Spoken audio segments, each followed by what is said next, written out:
Hello, everybody. I'm so glad that you're with us. And to those who are not, I'm recording this so that you get the bulk of this presentation. Usually, when we have group sessions like this, I usually leave enough room at the end for questions and answers.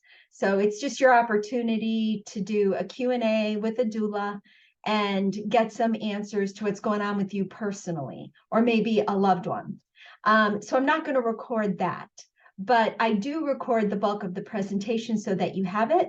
And also with the recording, you'll also get this presentation, the PowerPoint presentation itself. So you'll have all the slides and all my notes. So hopefully that will help you to watch this at your leisure.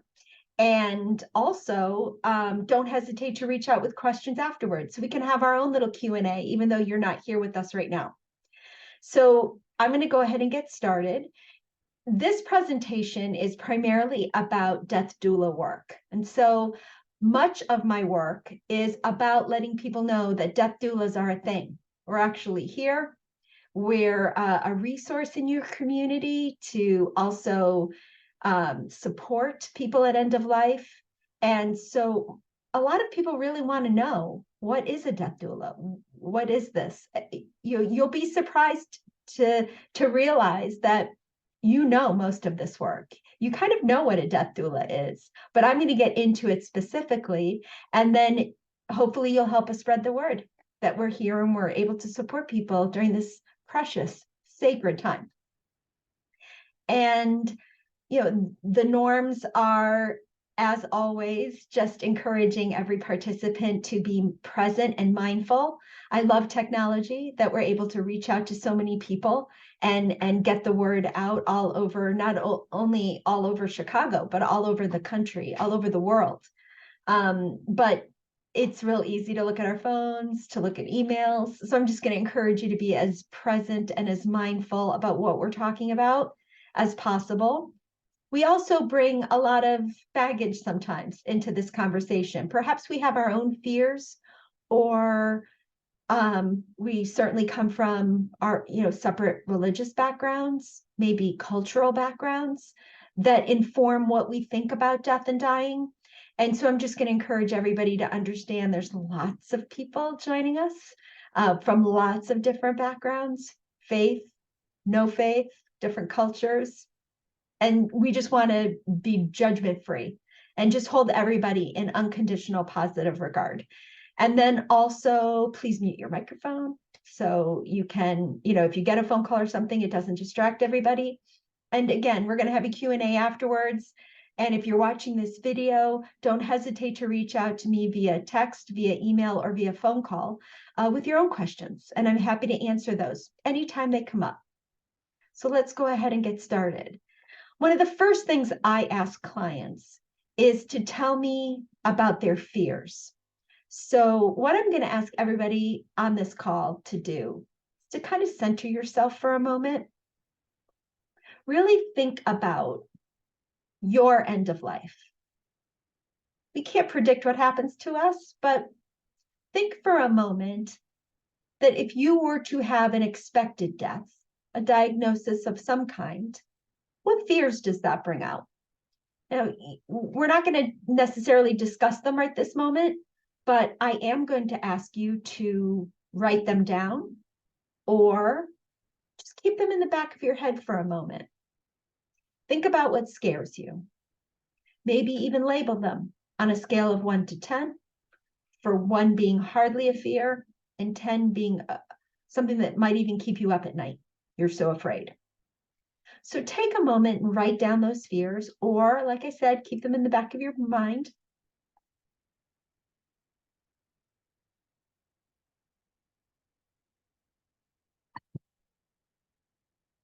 As you're writing these down, again, I just want to remind you, you don't have to take notes during this presentation or this session, because I'm going to send this to you with all the notes.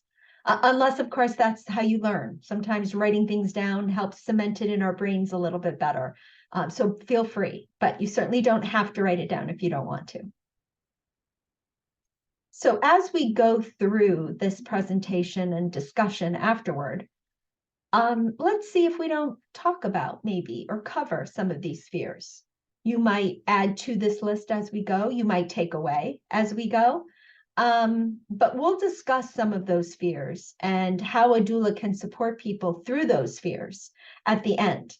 But for right now, we're just going to talk a little bit about death doula work and what that looks like most of the time.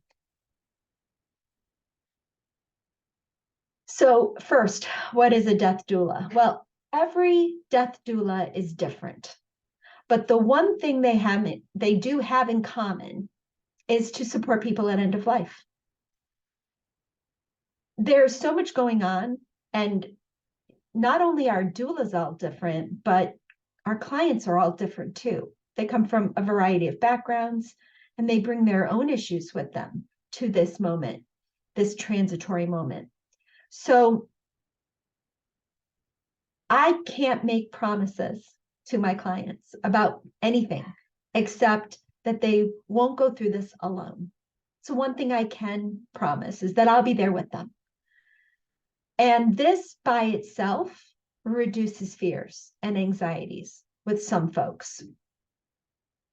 The other thing that doulas can do is take the unknown, which is probably the scariest part of the end of life experience, just the unknown, and make it known.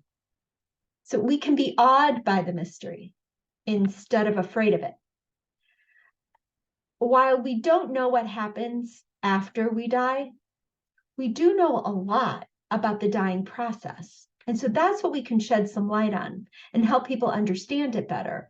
And we live in a society where we don't talk about it that much. And that by itself increases fear and anxiety. Or if we can talk about it, talk about what we know, talk about what doulas experience with clients almost every day, then we can reduce those fears. And so many of my clients say at the end, this isn't nearly as bad as I thought it was going to be. Well, I just want to run out and tell everybody that. But there's a lot to be afraid about in life. Let's take some of the fear away regarding death. So as a rule, death doulas provide non-medical compassionate care for those who are facing end of life. So that includes, we understand, common terminal conditions and diseases, pain management practices. We understand the active dying process, what that looks like, and also helpful interventions along the way. So that's like a general overview. But like I said before, every death doula is different. They come at this with their own set of, strengths and backgrounds and experiences. Mine is, a varied background. I was raised Irish Catholic. I was at my first last rites when I was about 5 years old. And for the Irish, there's a very particular way of saying goodbye, of viewing death as a part of life. So the Irish surrounds their loved ones with dying loved ones, with a lot of love, a lot of support, a lot of laughter, some tears, sometimes some drinks. And that is what we do after the person dies as well. Now, I left Catholicism when I was 18, but I'm never going to stop being Irish. I bring those cultural rituals with me because I think that they're so important. I think I was much older when I realized not everybody has this experience. So often when we say goodbye to older relatives, it's in a hospital with wires and tubes. It's only for a few seconds, a few precious moments, and it's scary. That's the bulk of the experiences that my friends and other loved ones had. And as a result, they looked at death much differently than I did. So as an adult, I converted to Judaism. And that is another culture that brings with it very specific traditions around burials, around grief, around mourning, that are comforting for so many people and really helpful in helping us work through the process of saying goodbye and then mourning somebody after they're gone. I was a longtime volunteer at 2 hospice organizations in Florida. And that was sort of, my private life. My professional life was about a 30 years of experience as a political organizer. So in the bulk of that 30 years, while organizing for mainly progressive causes in Florida, so you can imagine how that went. Um, Sometimes, or I think it was, it started to hit me that it was getting a bit toxic. I had other experiences. I was a newspaper columnist for 10 years at the Tampa Tribune and Creative Loafing. I was also in Tampa, and I was also a high school social studies teacher for 8 years. And around the pandemic, I just decided that organizing had gotten a little too toxic. The political realm had gotten a little too toxic for me. And so I wanted to continue to advocate for people, but outside of Tallahassee and outside of DC. So somebody said to me, "You're already doing this work. Why don't you go back to school and get trained?" So I went back to the school. I went to the University of Vermont, and I enrolled in their end of life doula program. And then once I finished that program, I joined the National End of Life Doula Alliance. Because doula work is not regulated, it's really up to each doula to find the best practices, the best education, the best professional alliance. And so that's what I did. I found what worked for me and then opened my practice. And then last summer, July of 22, I relocated to Chicago, where I continue private practice. And also I work as an educator, going around to community organizations, retirement communities, assisted living facilities, and helping people normalize the conversation around death and dying, and also talking about these issues so that not only we have a good death one day, but we have a better life right now with less fear and less anxiety about it. So that's my background. Again, every doula is different. So my pre and post-death services include things that, speak to my strengths and my professional background. And that includes writing stories. So a lot of people maybe have read my columns and they want me to not just listen to their life story and maybe write about that in, maybe like a booklet form, but maybe also use that information to write eulogies, obituaries. I've helped clients write legacy letters to loved ones who, perhaps they're going to miss some milestone events in their loved one's life. So we write letters about those milestones, handing down precious nuggets of wisdom for when they won't be there to do that in person. Things like a loved one might have a college graduation coming up, might have one day a wedding or the birth of their own children, or perhaps even when it comes time for their loved one to die. These legacy letters can help leave behind our thoughts and ideas to help them through that. We also write ethical wills. So this is, again, just a way for people to let their relatives, their communities, their friends know about their values, what they've struggled with, what they fought for, and what they hope their loved ones will continue in their name after they're gone. So that's what I get called on a lot to do. I also get called on to provide care coordination. So, at the end of life, one of the things that we lose, it's just a precious commodity, is our energy. And so what little energy we have at end of life, we want to use for the things that are most important to us. For a lot of my clients, that means having the energy to visit with friends and loved ones. They don't want to have to worry about who's coming on Monday to do the grocery shopping, which volunteer is coming on Tuesday to cook the meals or to clean the house or to run errands. There might also be a vigil schedule of people who are coming because the person doesn't want to be alone. So who's going to come during certain times of the day and night? They don't want to coordinate all that. So a doula can be a project manager and kind of discuss those things and create a schedule and also help people. So many times visitors are afraid They're afraid they're going to say the wrong thing. They don't know what to say. Again, we haven't normalized these conversations, so people are bringing their own fears and anxieties with them. And so often, a loved one who would otherwise visit doesn't, because they're just so scared. A doula can help with that. We can help visitors be comfortable sitting in silence. We can help visitors sit and listen actively without bringing it back to themselves, without saying things that are maybe inappropriate. So that's something a doula can help with. We also plan services. I've helped many clients plan memorial services and funerals for when they're gone. I've also helped a few folks plan their living funerals. They want to attend. They are paying for this. They want to hear the nice things people say. They want to attend a party before they go. And so I've done that as well. And then just the idea of getting their affairs in order. What does that even mean? Well, I have a checklist for the dying, and we kind of go through that. Sometimes just getting things in order, legally, logically, strategically, that can help reduce fears as well. But really, the best thing to help people who are dying is what a doula can do, and that is sitting with someone and holding space and letting them talk through their fears and their anxieties. They often get less noticeable just through the act of talking about them. Some other ways we help those at end of life are these specific activities that I've mentioned.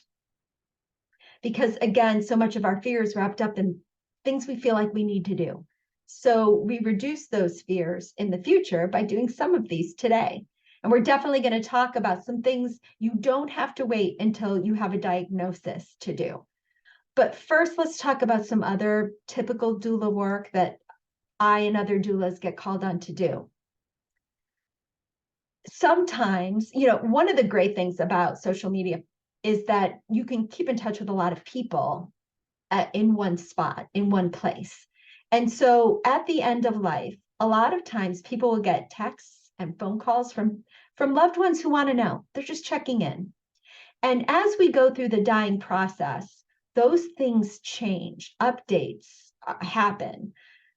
First, it's weekly, then daily, then hourly. And again, the person at the center of this who is dying, they don't have the energy to reach out to people every time something happens. And then soon they won't be able to reach out to everyone. So a doula can do that. We can create a blog or social media posts on Facebook, for example, letting people know what's happening as it's happening. We also send out group texts and group emails if it's not social media. There are lots of ways to keep everybody posted, and a doula can do that easily as part of their work. Legacy projects are another really important activity for people at end of life. I told you a little bit about ethical wills and legacy letters and writing stories, but there can be so much more. One big popular activity that people do is to collect all the recipes that are in their head. All those really popular dishes that they prepare every Thanksgiving or every Passover, or every time somebody has a birthday, they make a particular kind of cake. But those recipes aren't written down anywhere. What's a wonderful legacy to leave behind, to collect all those recipes in one spot and create it as a book for people after you're gone. So we do a lot of that. And these are also activities that make us feel good. It's like accelerated therapy, to talk about our lives, to talk about what's important to us, to talk about food and the good times we've had around meals that can continue after we're gone. That by itself helps brighten up people's final weeks and months like you wouldn't believe. So I highly recommend those kinds of projects. Doulas also create comfortable spaces. If somebody's bedbound, we can take that room, that space, and make it come alive, fill it with warmth and love and comfort, not only for the person who's at the center of this, but also the loved ones that come and visit. So sometimes that means bringing in plants, flowers. A lot of local floral shops, even Trader Joe's, will donate flowers to people who are at end of life. So we bring in flowers and plants. We bring in maybe tabletop fountains. Some people love incense. Other people want potpourri or lightly scented candles. We play music in the background. We put pillows all over the floor, really comfortable chairs. And we really create a warm, peaceful space for everyone involved. And we also I do a lot of bereavement care. So most people at this point, they experience a lot of anticipatory grief. So we're here for it. We discuss it, we unpack it if necessary, or we just sit with it. I'm there with somebody so that they are not alone. And then after the death has occurred, there are some grief rituals we can do. And there's also a lot of aftercare that doulas can provide to people who are grieving. When there's strife in a family, it is often one of two things, or maybe two things, that are the most common reason for strife amongst family. The first is usually because the person at the center has not made their plans known. They don't have advance directives. They have not pre-planned a funeral or memorial service.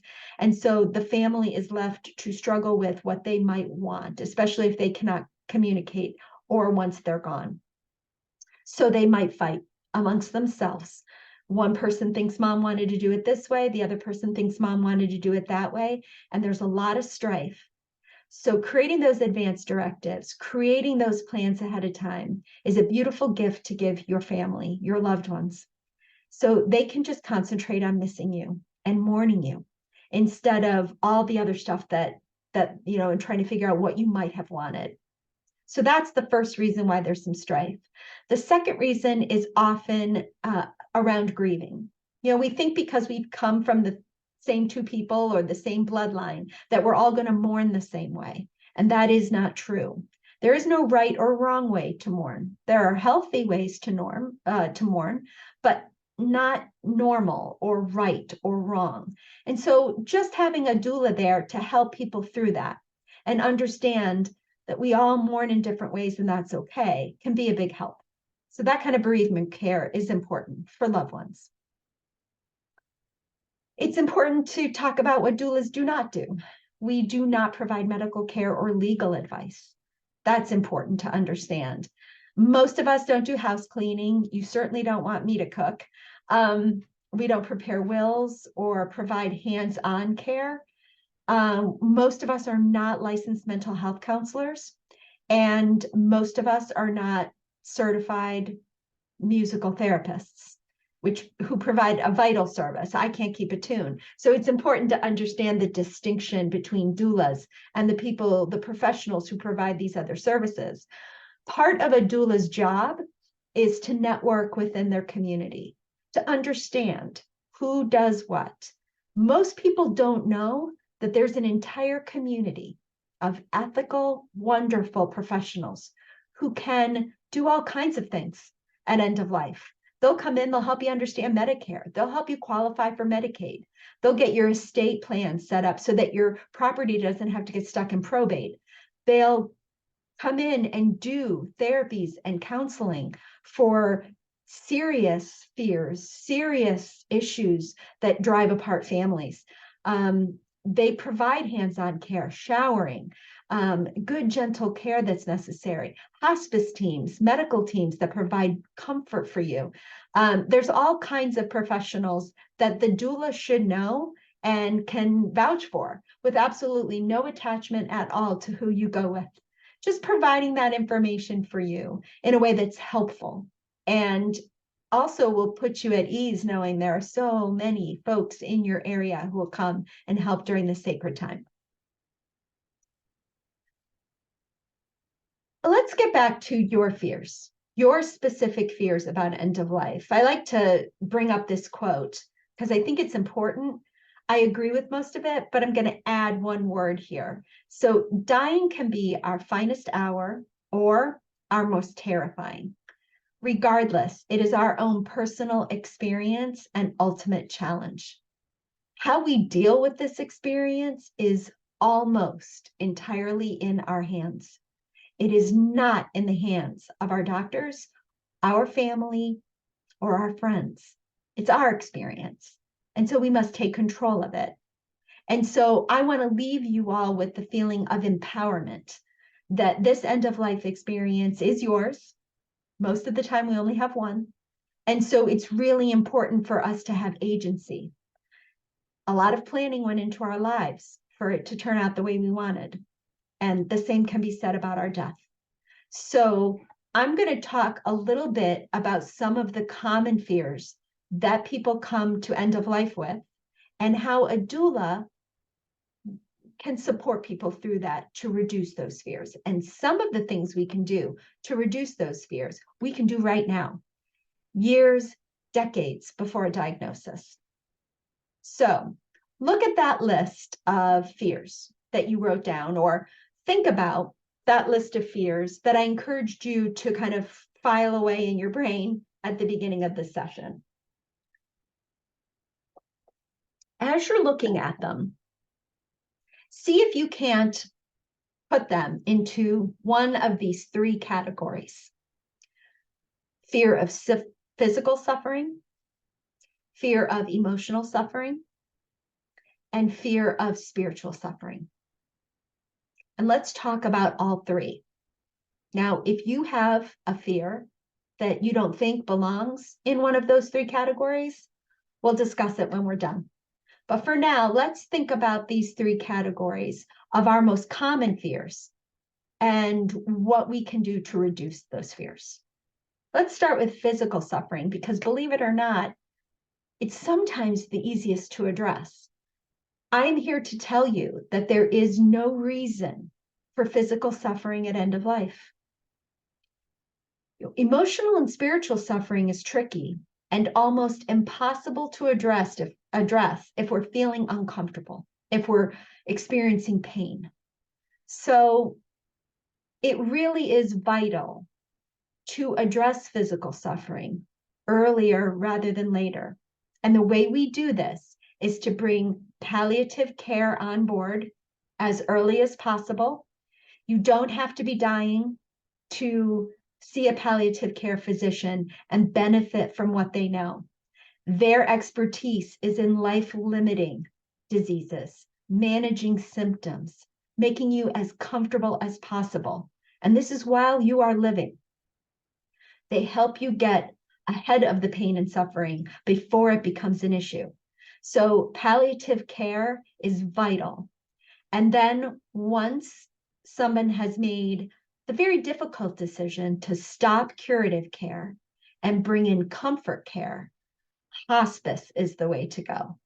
Too many people use hospice at the last minute as a last resort in the last week or two before death. That is unfortunate, because most hospice organizations are overworked and understaffed. If we can get them on board early, 6 months ahead of death, they can get to know you. They can get to know your medical background. They can address your issues, your symptoms with medicine and non-medical pain relief, and see what works for you. And if something doesn't, you've gotten them on board early enough that they can switch it up. They can try different combinations of medicines and adjust as needed.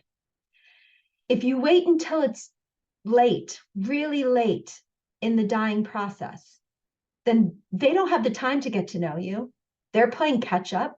They're trying to figure out what the symptoms are, your medical history, what works well with you, and oftentimes they can't catch up. So doulas do not guide, we do not go in to fix anything, and we do not give advice. The only time I have ever suggested anything to clients, it's people who tell me that they're not getting hospice on board and they're starting to feel symptoms, they're starting to feel discomfort. And then I usually say, please call at least 3 hospice groups, get them in here, find out which one you vibe with the best, which one has the best plan for you, and get started now. So that's my only bit of advice, is to get hospice on board sooner rather than later, so that medical team can reduce your suffering, because there's no reason for you to feel pain or discomfort at end of life, period. So that's physical suffering. Like I said, emotional suffering gets a little bit trickier. But so often, people are in need of saying one of four different things. Usually, emotional suffering is because someone needs to say, I'm sorry, I forgive you, I love you, or goodbye. And so many of these scenarios do not need a diagnosis to get done. So let's take I'm sorry first. Making meaningful amends is so important. If you're Jewish, you know, we do this every year, Yom Kippur. It's a good time of year to be able to really kind of take stock of our lives, the mistakes we've made, the things we've said or didn't say that caused pain in someone we love. And we say we're sorry for it in a meaningful way. I think that's really important to do. And you don't have to be Jewish to do it every year. In fact, it'd be great if everybody took time every so often to say they're sorry in a way that's meaningful, because it will reduce suffering right now and at end of life. Same with I forgive you. You know, a lot of people who believe in God, they plan on asking God for forgiveness, usually for something that they've done in their lives. But they have trouble forgiving someone else. I don't know how we can ask a higher being for forgiveness if we're not willing to forgive ourselves, to forgive others. So this is a great exercise. And again, don't have to be at end of life to do it, but really get to the point where you forgive the people who have wronged you. A lot of my clients are forgiving people who are already gone, who are already dead. And it just kind of reiterates what we all know, right? That forgiving is for us, not for the person. But sometimes we can reach out via phone call, a video call, texting, emails. There's all kinds of ways to make meaningful amends and to forgive others. And so that's what, when we do this at end of life, we see the reduction is huge in fears and anxieties. I love you is important. Again, you don't have to be dying to tell people early and often how much you love them, and then saying goodbye. And again, we have all this technology at our fingertips. We really have a variety of ways to say goodbye to everyone we love, everyone we care for. Lots of ways to find them, to reach out and communicate at the end. And so when we do that, emotional suffering is reduced in just a way that kind of shines on the person's face. Even as somebody's dying, it feels like, or it seems like a weight has been lifted from their shoulders, and it's incredible to see. And then spiritual suffering. We can't answer what happens after we die, but there are things we can do to reduce the worries we have about that. Sometimes simple meditation works. As a doula, I actually use meditation a lot, mostly loving kindness meditation and mindfulness meditation. Those are the two that seem to have the best track record, both in my experience as a doula, and then the data shows as well that these two kinds of meditations can really reduce spiritual anxiety amongst the people who are doing it. And then also talking about it. Again, just kind of expressing those fears and emotions reduces them. Sometimes we get in religious leaders. If the person is a member of a mosque or a synagogue or a church, we get those religious leaders in to talk or mostly listen. And they just have the right words, the right prayers, the right language that really connects with my clients and helps reduce those fears. Also, breathing exercises. Just that simple act of breathing it's amazing how well it works. Breathing in for 4 seconds, holding it for 7 seconds, and breathing out for 8 seconds. Just 4, 7, 8. It's easy to remember. And even if we model it for the person or persons in the room, they kind of, after a minute, they take a cue to start breathing that way as well. And it reduces anxieties. some people, I'm going to bring up also another way that we are seeing more and more people utilize to reduce spiritual suffering. And it's mostly for people who don't have the time or inclination to spend meditating or to be able to talk to a therapist about what's going on. And that's plant medicine or psychedelics. So in the next couple of years, we will see different medicines rescheduled from what they are now, mostly psilocybin and MDMA. When that rescheduling happens, they'll be decriminalized. And so psilocybin, which is mushrooms, or MDMA, will be more available to people all over this country. And that's really good news, because if anybody's following the news, the studies, the clinical studies and trials that have come out of Stanford, that have come out of Johns Hopkins, or even our own University of Chicago, knows that the results are indisputable, that people who take these psychedelics at end of life with set and setting in mind, in the right setting, and then also integrating what they've learned during those trips afterwards, have a significant reduction of fear and anxiety at end of life. It's amazing. And so once that happens, I think it'll be much more common. Right now, people only have available therapists that work underground that rightfully so, believe in the power of these medicines so much that they risk their own license to provide their patients with the medicines. And I simply act as a trip sitter. So it's kind of like doula work. I'm not there to guide. I sit with them, I hold space with them. And for 6 to 8 hours while they're going on their trip, I am there in the name of harm reduction. So if they need to get up and go to the bathroom, I can help with that. If they need a glass of water, and then we kind of work with a team to integrate afterwards. That's one option that people have right now. And then also there are a few retreats that people might want to go to where it is safe and legal. A psilocybin retreat in Kentucky, or perhaps all the way down to Jamaica with the Diaspora Psychedelic Society that I work with, that provides that kind of safe, legal atmosphere for people to be able to do and feel safe enough to do a deep dive and really address those fears and anxieties. But as you know, people at end of life can't always travel. So it's going to be a really great day when we have more options available to us legally, both in Chicago, Illinois, and around the country. So that is something to look forward to that can help people reduce their spiritual suffering as well. So this is my contact information. You can find me online at Anitya Doula. You also have my phone number right there and my email address. I will get back to you with any questions, concerns you have. So don't hesitate to reach out today, tomorrow, or well into the future. I'm always available for support, no matter where you live and no matter what you're going through. So don't hesitate to reach out. So I am going to stop sharing my screen so that I can address some personal questions and answers.